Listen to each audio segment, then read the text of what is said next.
Y bien, hoy el presidente encargado, y legítimamente según algunos, Maduro,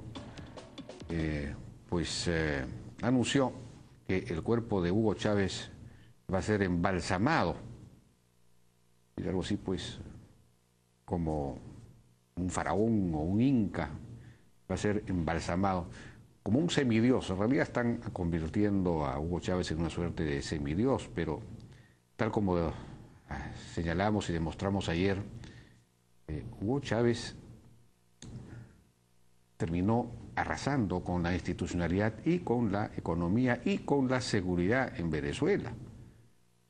Tenemos unos cuadros que ha preparado el IPE, el Instituto Peruano de Economía, que comparan en Venezuela con el Perú para darnos una idea.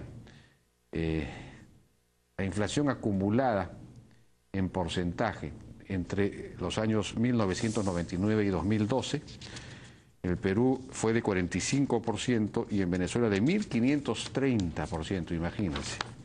En el siguiente cuadro podemos ver cómo evolucionó el PBI por habitante.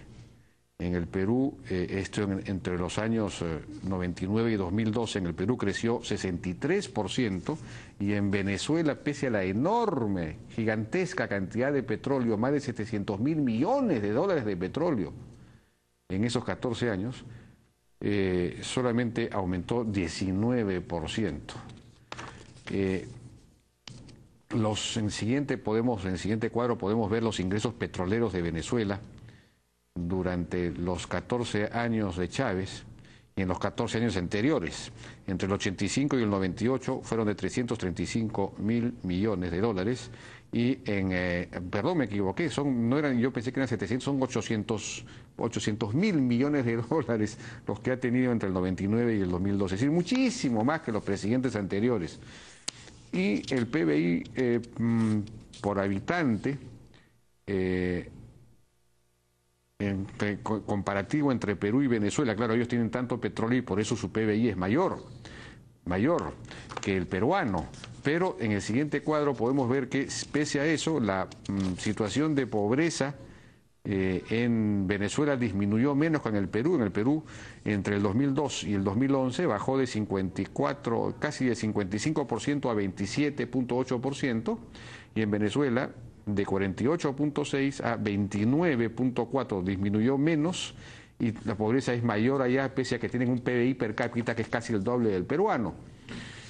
Si no han podido convertir el petróleo en desarrollo social. El índice de percepción de la corrupción, y eso sí, lo que sí ha habido es muchísima corrupción. Fíjense, el Perú está en el puesto 83 y Venezuela en el puesto 65, es decir, es uno de los países que más corrupción tiene en el mundo. Y en lo que se refiere a instituciones también, el Perú está en el puesto 105, no estamos nada bien tampoco, desarrollo de instituciones, y en Venezuela en el 144, también a la saga de los países del mundo. Y en infraestructura, con toda la cantidad de petróleo que tiene Venezuela y que ha tenido Venezuela, con la cantidad de ingresos por petróleo, el Perú está en el puesto 89 y Venezuela en el puesto 120. Su infraestructura se ha deteriorado, ni siquiera han podido invertir en mejoramiento de la infraestructura, como sí, por ejemplo, ha hecho Correa en Ecuador con los ingresos que ha tenido del petróleo. Y si podemos ver la producción de petróleo, incluso ha bajado en Venezuela, es decir, PDVSA es tan corrupta y tan ineficiente que la producción venezolana ha bajado de 3.2 millones de barriles a 2.2, ¿no? Entre el 98 y el 2011. Y índice del volumen físico de la producción minera, en el Perú ha subido, así como en Venezuela ha bajado, en el Perú ha subido la producción minera entre estos años. Y si comparamos finalmente siguiente cuadro, las exportaciones no petroleras y no mineras de Perú y Venezuela, el 98 las exportaciones no mineras del Perú eran más o menos la mitad de las exportaciones no mineras, no petroleras de Venezuela, las exportaciones, digamos, no tradicionales.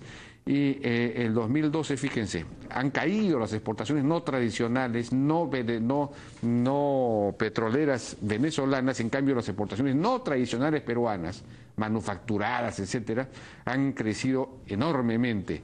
Entonces, ¿dónde hay efectivamente en donde hay la famosa maldición de los, ya podemos eliminar, sacar por favor el cuadro?